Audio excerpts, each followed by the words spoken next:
Ici, c'est chez moi. Je viens de Redon, une petite ville de Bretagne. En janvier dernier, des inondations ont complètement transformé le paysage. L'eau avait, le temps d'une semaine, dessiné de nouvelles frontières.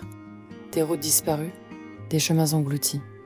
Mais ce qui a duré une semaine pour nous durera peut-être plus longtemps dans le futur. Ce que j'entends, c'est que le dérèglement climatique, aujourd'hui, il est bien réel.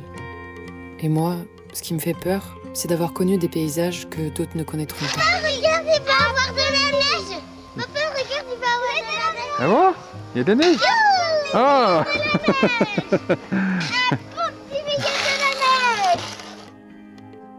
Ce qui me fait peur, en fait, c'est la disparition de la biodiversité, de cette nature aussi extraordinaire avec sa diversité de plantes, d'animaux. C'est assez fascinant tout ce qui peut exister, c'est cette beauté naturelle, cette belle planète. Et donc tout ça, effectivement, qui est remis en cause par l'action de l'homme aujourd'hui. Moi, ce qui me fait peur aujourd'hui, c'est que tout ce qui a été détruit, tout l'environnement qui a été détruit sur la planète n'existera plus, qu'il n'y a aucun retour en arrière possible. Aujourd'hui, tout le monde se questionne sur les solutions à trouver pour lutter contre ce dérèglement climatique. Utiliser des pesticides pour maintenir à flot des cultures qui seront de toute manière condamnées dans quelques années, car le climat et la chaleur empêcheront leur développement. Des sols pollués, condamnés. Mais si la réponse que l'on devait apporter, ce n'était pas forcément de lutter contre ce dérèglement, mais plutôt de s'y adapter. Partout, on commence à voir des effets du réchauffement climatique sur l'agriculture. Les cultures du sud remontent vers le nord. Celles du nord se déplacent encore plus haut. En Gironde, les oliviers s'installent. En Bretagne, on voit désormais pousser de la vigne. Et c'est justement cette idée qu'a eue Yuna. Planter de la vigne en Bretagne. Yuna, c'est une future viticultrice de 31 ans. Le paysage agricole français est en train de se transformer, et ça, elle l'a bien compris.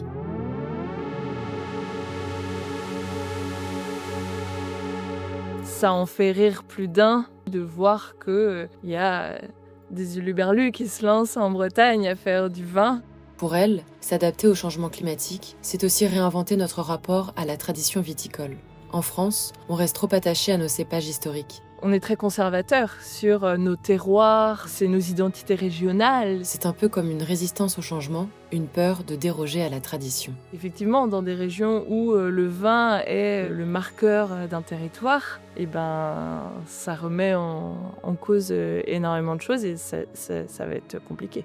Au-delà d'une remise en question de l'identité viticole française, Yuna nous invite à repenser notre rapport au goût. Pour sa future exploitation, elle a choisi des cépages hybrides, dits résistants, qui produisent des vins différents, parfois moins aromatiques. Donc il y en a qui aiment, il y en a qui n'aiment pas. Pour moi, la question, elle n'est pas là. Pour moi, c'est comment est-ce qu'on apprend à les aimer, parce que je ne suis pas sûre qu'on puisse faire autrement demain.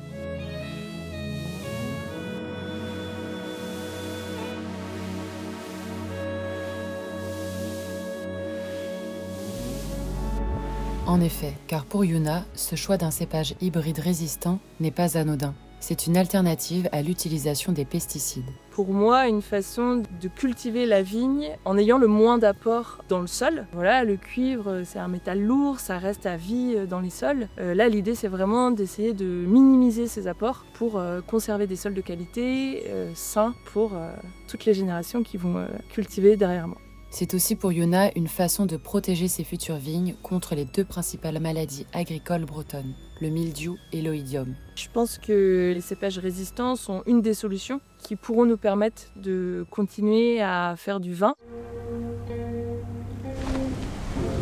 Ce projet personnel, c'est aussi un projet militant. J'ai envie de faire du vin pour mon territoire. J'ai pas envie de faire du vin pour l'exporter aux États-Unis ou en Australie. Aujourd'hui, la vigne se déplace. Parce qu'au fond, ce n'est pas seulement le vin qui doit changer, mais aussi notre rapport à la terre et à la tradition viticole française. Le changement climatique nous amène à repenser nos habitudes de production et de consommation. Aujourd'hui, pour moi, la France tout entière doit réapprendre à se goûter autrement.